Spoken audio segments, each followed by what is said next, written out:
Ya, selamat pagi. Assalamualaikum warahmatullahi wabarakatuh.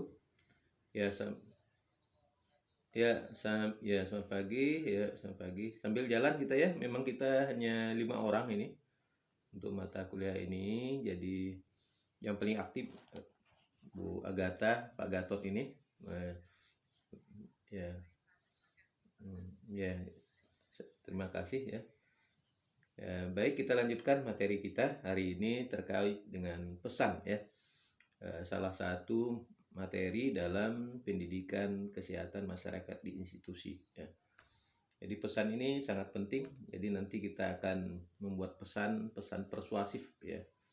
Nah, contoh bagaimana kita membuat pesan ya, agar pesan itu bisa mengajak ya, sehingga orang mau untuk apa yang kita sampaikan terkait dengan masalah kesehatan ya. Sekarang kita lihat kita lanjut ya, desain pesan ini. Ya, pertama yaitu pengembangan konsep ya, rumusan isi pesan ya, apa pesan yang mau disampaikan ya. Kemudian materinya, format ya, tadi isi pesannya. Yang pertama tadi isi pesan, konsep pesan itu apa yang mau disampaikan ya, tentu harus ada ide atau gagasan terkait dengan pembuatan pesan ini ya. Kemudian yang kedua adalah pengembangan materi terkait dengan materi apa yang ingin disampaikan. Misalnya tadi materinya mengajak orang untuk berperilaku hidup bersih dan sehat, misalnya PHBS ya, atau misalnya perilaku pencegahan terkait dengan hipertensi misalnya ya. Nah, ini bisa materinya gitu, isi pesannya. Tapi nanti perlu ada formatnya gitu ya, perlu warnanya, hurufnya ya, kemudian pemilihan jalur yang akan disampaikan, jalurnya apa ya, apakah melalui tadi bisa ya media-media yang paling cocok ya, bisa digunakan dalam pemilihan jalur atau sarana penyampaian pesan ya. Kemudian pilih misalnya medianya apa ya, kemudian sasarannya siapa, kemudian cara penyebaran gimana ya. Kemudian proses uji coba, misalnya ketika kita membuat isi pesan tadi, kemudian kita uji coba ya. Coba tadi misalnya ketepatan, tepat enggak materinya ini ya, kemudian efektif enggak pada sasarannya ya. Nah, ini terkait dengan ya, isi pesan ini, sehingga pesan yang kita sampaikan ya, dapat diterima, dipahami ya. Nanti harapannya adalah adanya perubahan pengetahuan ya, sikap dan tindakan ya. Sekarang kita ingin melihat ya pesan yang baik ya, pesan yang bisa diterima ya untuk dibuat. Yang pertama adalah pesan harus jelas ya, isi pesan itu ya yang akan disampaikan. Jadi jangan sampai pesan itu ambigu ya. Jadi pesan yang disampaikan apa sebenarnya yang ingin kita sampaikan. Biasanya kan kita menyampaikan pesan bertele-tele. Jadi tidak jelas apa makna pesan yang kita sampaikan, sehingga tidak fokus dengan pesan itu sendiri. Ya, jadi pesannya apa sebenarnya yang mau disampaikan. Sehingga kalau kita terlalu banyak kita sampaikan, tapi pesannya tidak jelas, ya ini juga menjadi masalah ya, ketika pesan itu disampaikan. Ya. Kemudian yang kedua, tadi ada kaitannya dengan pesan yang ya bertele-tele, tidak jelas. Tentu ini berdampak pada terlalu banyak isi pesan yang disampaikan, sehingga bisa saja pesannya banyak tapi sebenarnya isi pesannya itu sedikit kan begitu. Nah, biasanya kan kita ini kan ya malas membaca kan begitu ya. Terlalu banyak, wah ini kalau terlalu banyak isi pesan yang disampaikan ya tentu kita malas membacanya, melihatnya saja sudah tidak menarik kan begitu ya. Nah, kemudian yang ketiga adalah pesan tidak terlalu sulit ya, tidak terlalu sulit untuk dipahami dengan tingkat pendidikan apapun ya, sehingga ya baik itu yang terutama pada kelompok sasaran pendidikan rendah. Apalagi kan yang menjadi sasaran adalah kelompok yang heterogen ya. Jadi kalau misalnya dia terlalu banyak, nanti pesan yang terlalu sulit ya dipahami, jadi mereka akan sulit memahami ya. Kemudian yang keempat adalah pesan dia harus menarik ya. Maka ada istilah pesan itu ada yang disebut dengan AIDA ya. Jadi AIDA itu adalah attention ya, adanya perhatian terhadap pesan itu. kemudian interest ya, menarik kan gitu. Kemudian desire, orang memutuskan ya. Kemudian ada action, kemudian baru tindakan ya. Nah, jadi ada istilah dalam penyampaian pesan itu ada yang disebut dengan AIDA. Jadi attention, interest, desire, ada keinginan ya, keinginan orang ya, kemudian action, baru tindakan ya. Ini yang terkait dengan pesan. Jadi pesannya yang keempat adalah tadi menarik ya.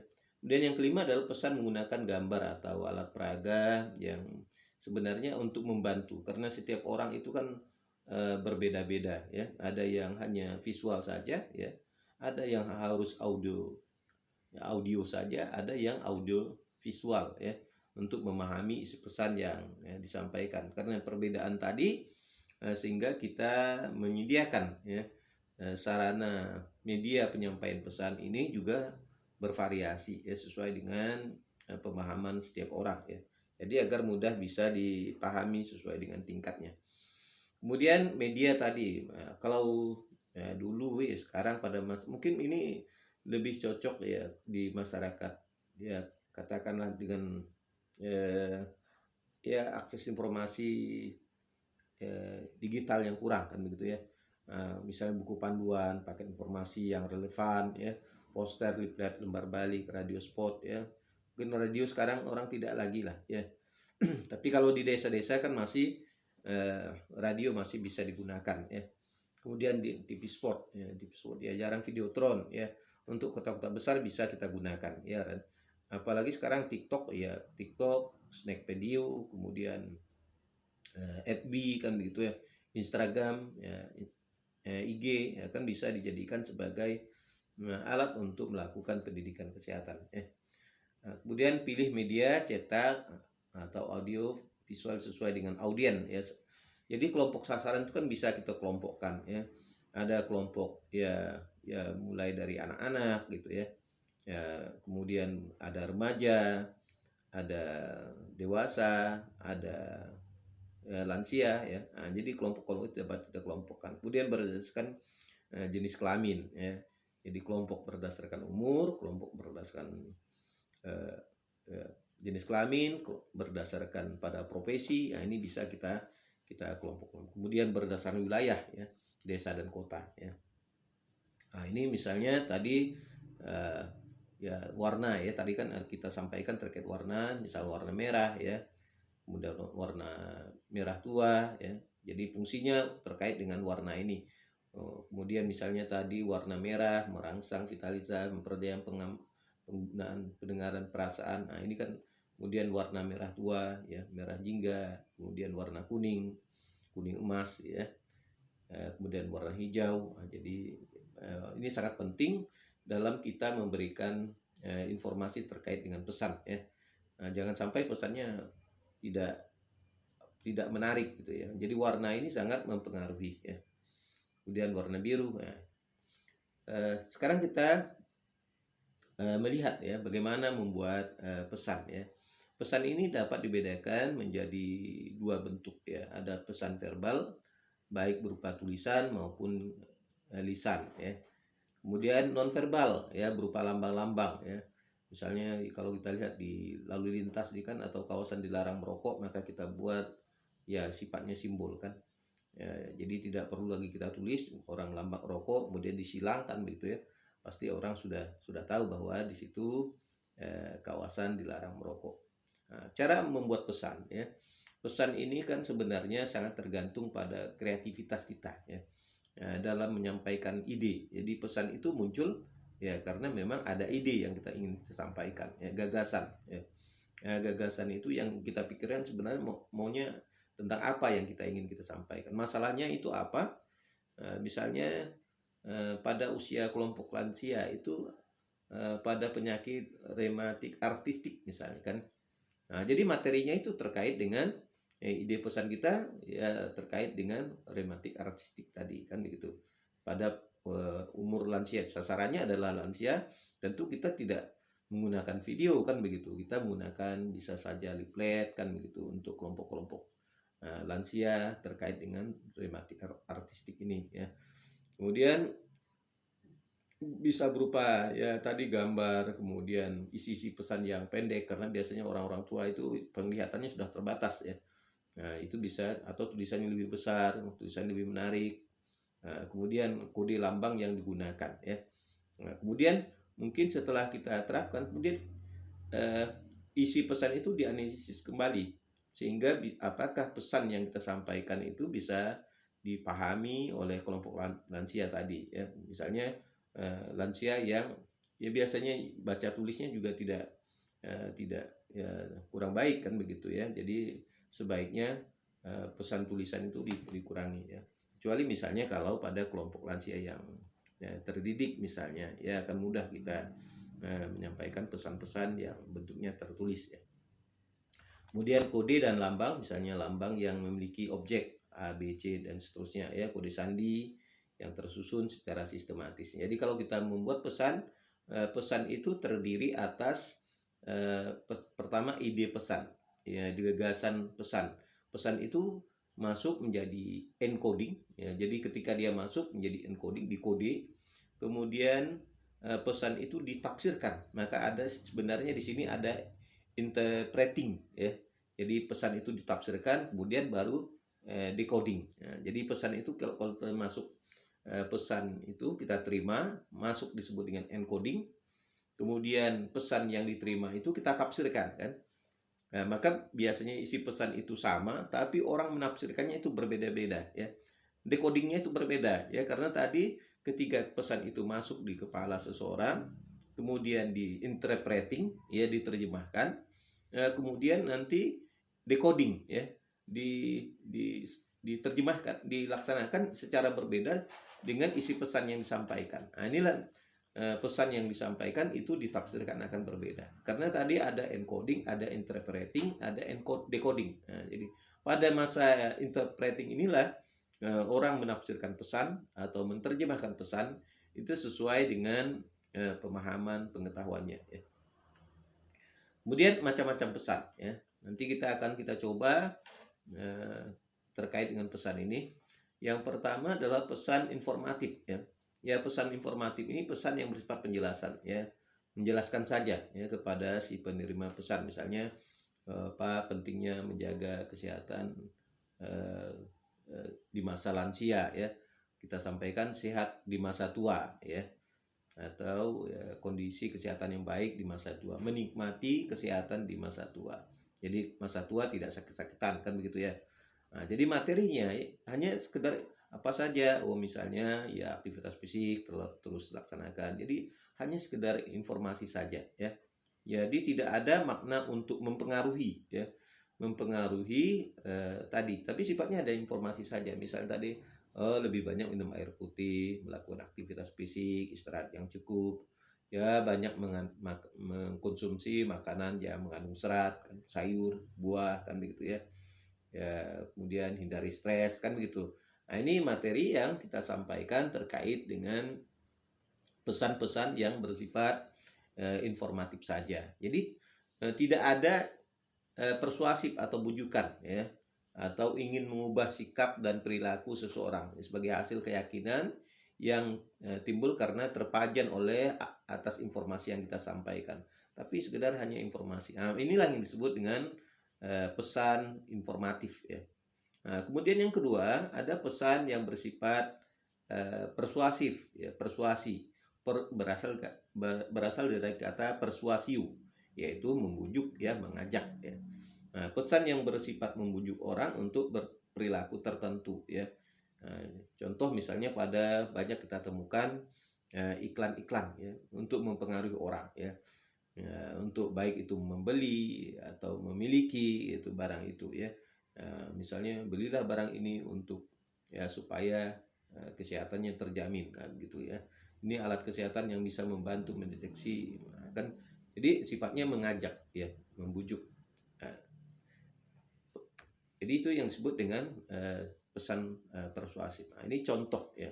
Bagaimana cara membuat pesan persuasif ini? Nah, yang perlu kita ketahui bahwa di dalam pendidikan kesehatan ini bagaimana kita bisa mempengaruhi ya, mengajak orang untuk mau mengikuti apa yang kita pesankan, kan gitu ya. Nah, dalam menyampaikan pesan persuasif ini paling tidak ada 3 hal yang harus kita perhatikan ya. Yang pertama adalah terkait dengan proposisi ya, atau pernyataan ya. Jadi proposisi yang kita buat ya. Kemudian yang kedua harus ada himbauan atau appeal ya. Ada ya mengajak gitu ya. Kemudian yang ketiga ada evidence ya, ada bukti ya. Ya, jadi tiga tiga bagian, tiga elemen dari pernyataan ini harus ada ketika kita membuat pesan yang bersifat persuasif ya. Jadi pesan persuasif ini penting. Misalnya contoh ini. Sebagai contoh pesan persuasif. 6 tahun setelah ikut transmigrasi, saya kembali ke kampung untuk membuatkan rumah buat ibu dan adik-adik saya ya, dan membeli kembali sawah-sawah yang dulu sempat saya jual. Sekarang kita lihat dari kalimat itu terdiri atas 3 ya. Yang pertama adalah proposisi. Proposisi kita lihat di sini adalah ikut transmigrasi ya. Kemudian yang kedua terkait dengan himbauan atau ajakan atau appeal ya. Transmigrasi membuat kita bisa menjadi makmur ya. Kemudian yang ketiga adalah evidence, bukti ya. Bisa membangun rumah di kampung, membeli kembali sawah yang dijual. Nah, jadi ada 3 komponen di dalam pembuatan pesan persuasif ini ya. Sehingga nanti kita bisa diskusikan bagaimana cara membuat pesan persuasif ini. Mungkin itu materi kita. Silakan Bapak Ibu. Ya mungkin ada yang mau mencoba untuk membuat pesan persuasif. Silakan. Ya Pak Gatot, misalnya ada contoh misalnya terkait dengan pesan persuasif. Nah coba Bu Agatha. Nah misalnya supaya misalnya topik ini terserah ya. Misalnya terkait dengan kunjung ODF bisa. Misal Bu Agatha mungkin ini ASI eksklusif ya. Coba ya Pak Agatha ya.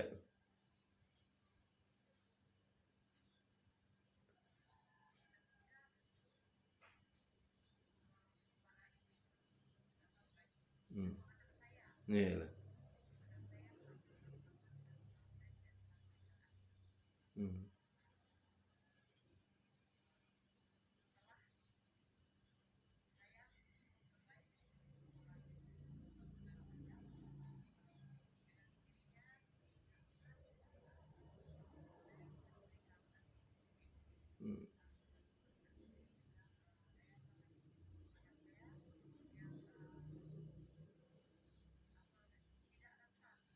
Penyakit ya.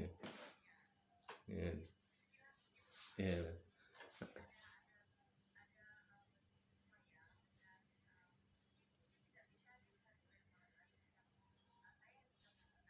Ya.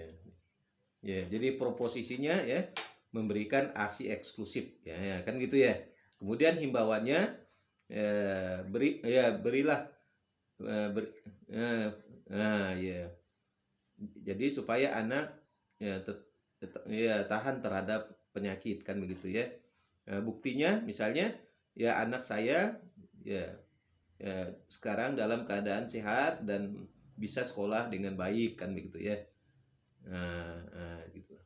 Jadi ada proposisi, ada himbauan, ada appeal ya, ada evidence, ada bukti. Nah, Pak Gatot yang ODF gimana Pak Gatot? Ya.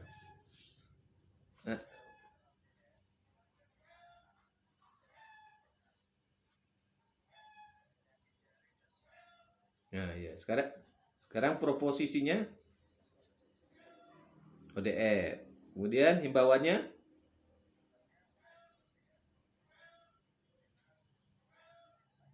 ya. Ya, ya. Kemudian buktinya Nah, iya betul. Ya, jadi itu ya. Jadi bisa kita buat nanti buat pesan ya, pesan persuasif. Jadi apa yang kita pesankan itu agar supaya orang tertarik karena ada buktinya kan begitu ya. Ada ajakan kan, himbauan.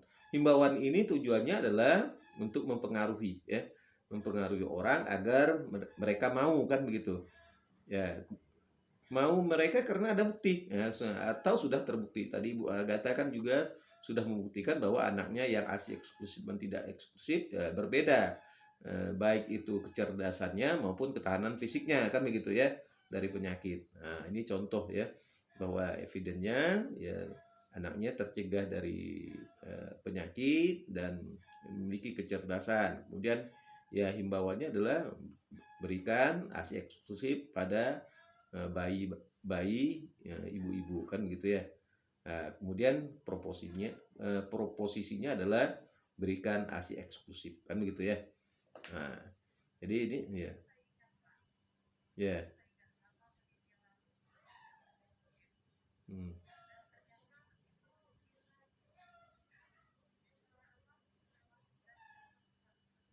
Persuasif. Persuasif. Ya, oh, iya. Nah, ya. Jadi kita buat pesan tuh. Berarti sudah diprediksi sebelumnya, Bu ya.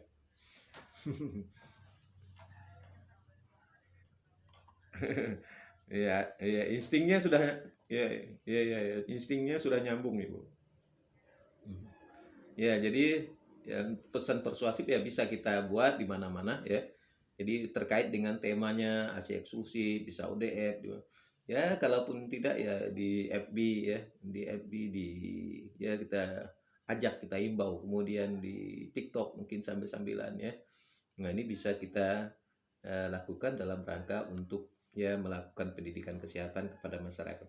Walaupun sebenarnya pesannya kecil menurut kita ya, tapi kemungkinan besar itu kan dampaknya bagi masyarakat itu kan ya besar ya.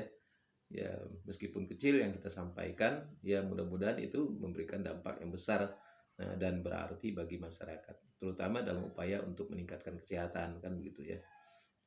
Mencegah dari penyakit, apalagi ya sekarang ini kalau kita lihat perubahan cuaca ini kan ya ada pancaroba ya, ya umumnya penyakit demam ya kan begitu ya.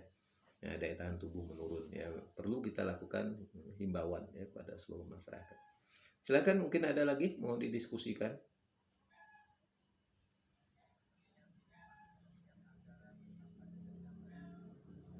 Hmm.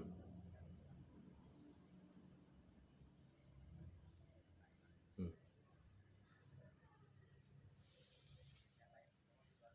Iya betul.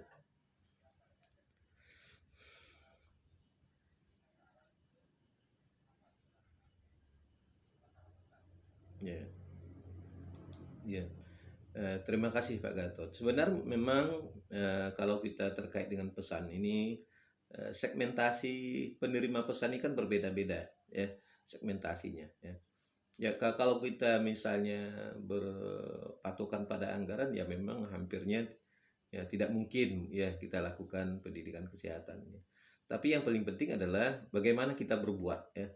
Nah, berbuat dengan anggaran terbatas kan begitu ya.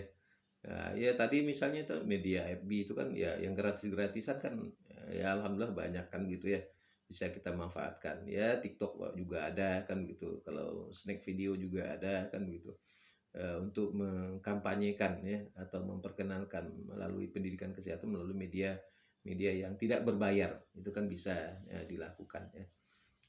Jadi mudah-mudahan dengan apa yang kita sampaikan ya paling tidak mengubah pengetahuan mereka ya, terkait dengan kesehatan. Saya biasa kalau di grup-grup WA itu ya kadang-kadang mereka kan ada yang ya umum gitu ya. Jadi kita sampaikan terkait misalnya ASI eksklusif, pentingnya ASI eksklusif kan begitu ya. Ya kemudian apa PHBS, kemudian perilaku hidup bersih sehat ya. Ya yang kita sampaikan itu mudah-mudahan memberikan makna ya. Kalau di FB ya sengaja saya yang umum-umum saya terkait dengan pekerjaan saja, ya, kegiatan-kegiatan hiburan saja ya. Ya nanti akan saya ubah lah mindsetnya juga lebih pada ya lebih pada kesehatan. Ya. Jadi silakan. mungkin Pak, ya. Jadi kita gunakan saja media-media mainstream ya yang lebih murah meriah, yang gratisan gitu kan. Ya, kebetulan Pak Gatot kan kepala puskesmas di situ ya. Nah, jadi bisa lah teman-temannya dia pesan hari ini tentang kesehatan apa di TikTok, di TikTok kan di share kan gitu. Iya kan sambil suasananya santai kan begitu ya. Dia tanya teman-temannya kan ya. Nah, kan gitu ya.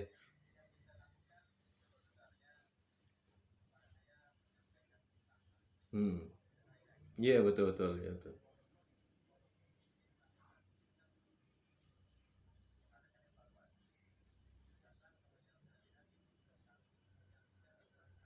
Oh iya. Hmm. Hmm. Hmm.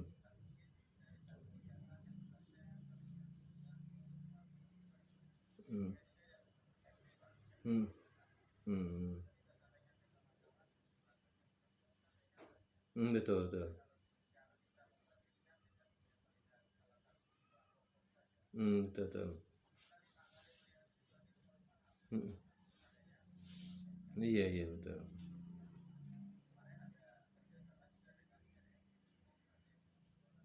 Betul betul. Hmm. Iya betul betul Bil.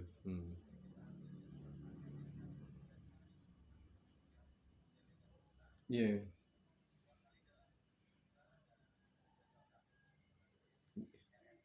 Oh iya.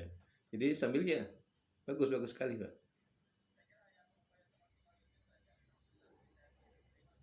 Iya. Iya betul betul betul.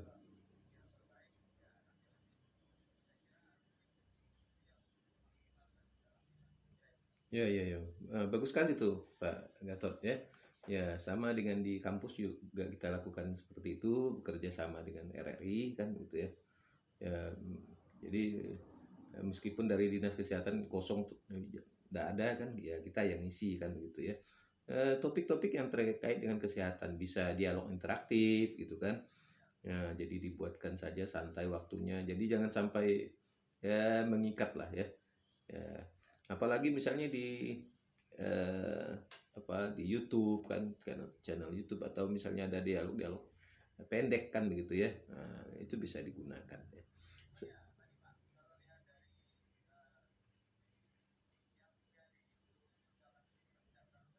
Iya betul. Iya betul betul betul. Betul. Mm, Iya,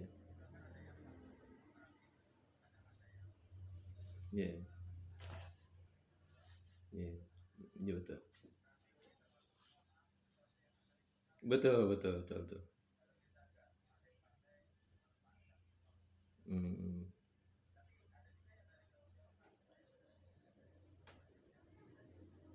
mm. Oh iya iya. Iya. Iya, iya bagus. Yang penting kita lakukan saja. Apalagi Pak Gatot ini kan di perbatasan ya. Itu kan sangat ya riskan kan gitu ya. Eh, jadi ya meskipun kalau di perbatasan itu kan di Intikongnya kan warga Malaysia itu kan jarang di situ ya. Yang banyak banyak warga kita sini ya Indonesia malah ya. Nah, eh, mungkin juga perlu ini tema-tema isu-isu kesehatan di puskesmas. Isunya kan ya misalnya yang naik kasusnya misalnya rabies, itu mungkin intensitasnya dinaikkan terkait dengan pendidikan kesehatan misalnya dialog-dialog interaktif. Kemudian eh, disampaikan kepada ya melalui teman-teman di Promkes lah kan. Jadi agar mereka bisa lebih banyak menyampaikan pesan informasi tadi. Medianya tadi kan bisa yang mainstream kan begitu ya. Jadi kemudian kalau isunya yang lain naik, misalnya ini penyakit yang menular. Nanti sewaktu-waktu yang tidak menular kan yang terus menerus nih. Nah, kan jangka waktunya ya yang tidak menularkan PTM itu kan lebih lama misalnya terkait dengan ya DM kan banyak orang masih belum tahu ya terkait dengan risiko DM tipe 1 tipe 2 yang orang tahu hanya basah dan kering katanya kan ya. Padahal ada kelompok yang memang mereka karena faktor herediter tipe 1, ada yang disebutkan oleh faktor 2 karena faktor perilaku kan gitu. Mereka tidak punya riwayat DM. Nah, yang ini yang kita gencarkan kan begitu. Yang untuk pencegahan yang tipe 1 ini upayanya apa kan begitu. Yang tipe 2 ini ya apa yang harus dilakukan kan gitu. Ini kan ya bisa terus-menerus sebenarnya dilakukan ya. Gimana? Ada yang lain lagi? Jadi materi kita. Iya, silakan Bu Agatha. Nah, pas ya. Nah, silakan Pak Gatot mau yang diobrolkan sambil kita ngobrol. Nah, oh iyalah. Baik, terima kasih. Kalau cukup kita akhiri saja pertemuan kita. Ya, selamat pagi. Assalamualaikum warahmatullahi wabarakatuh. Ya. Ya.